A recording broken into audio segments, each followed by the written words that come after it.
मुंबई महापालिकेच्या आयुक्तपदी कुणाची वर्णी लागणार हे आता बघावं लागणार आहे।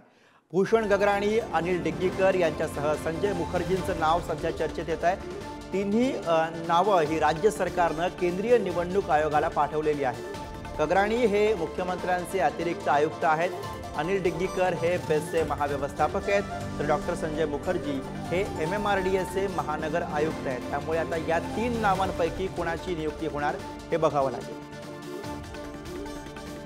आणि याच विषयीचे अधिक अपडेट्स घेऊयात। विक्रांत शिंदे आपले प्रतिनिधी सध्या आपल्या सोबत आहेत। विक्रांत, ही तीन नावं चर्चेत आहेत, कुणाबद्दलची शक्यता अधिक वाटते, काय बोललं जात आहे?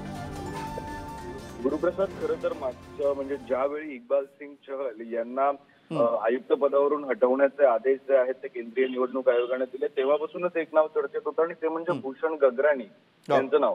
भूषण गगराणी हे आता मुख्यमंत्र्यांचे अतिरिक्त आयुक्त आहेत, मात्र यांच्याशिवाय जी दोन नावं राज्य सरकारने सुचवलेली आहेत ती दोन नावं अशी आहेत, अनिल डिग्गीकर आणि डॉक्टर संजय मुखर्जी। या दोघांचा सुद्धा प्रशासकीय अनुभव दांडगा असला तरी सुद्धा आजही असंच बोललं जाते की भूषण गगराणी हे महानगरपालिकेचे, बृहन्मुंबई महानगरपालिकेचे नवे आयुक्त होऊ शकतात।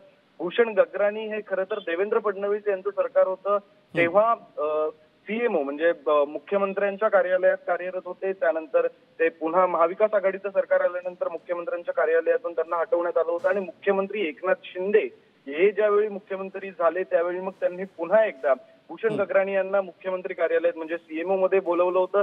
त्यामुळे आता मुख्यमंत्र्यांचा त्यांच्यावर असलेला विश्वास बघता आणि ही तीन नावं सुचवलेली असताना केंद्रीय निवडणूक आयोग नेमकं कोणाचं नाव जे आहे ते निश्चित करतं आणि कोण बृहन्मुंबई महानगरपालिकेचे नवे आयुक्त म्हणून येतात हे पाहणं महत्वाचं असेल। मात्र सध्याच्या घडीला भूषण गगराणी यांचंच नाव जास्त प्रबळ असल्याचं बोललं जातंय। गुरुप्रसाद। विक्रांत, भूषण गगराणी यांच्या व्यतिरिक्त अनिल डिग्गीकर आणि संजय मुखर्जी ही दोन नावं सुद्धा चर्चेत आहेत, त्याविषयीची काय माहिती?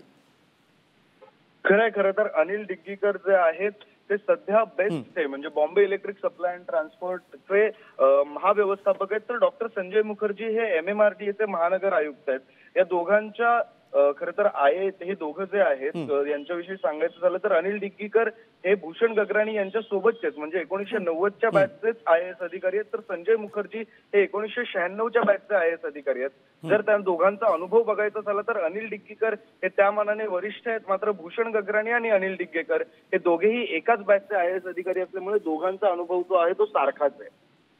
गुरुप्रसाद। धन्यवाद विक्रांत या सगळ्या सविस्तर माहितीसाठी।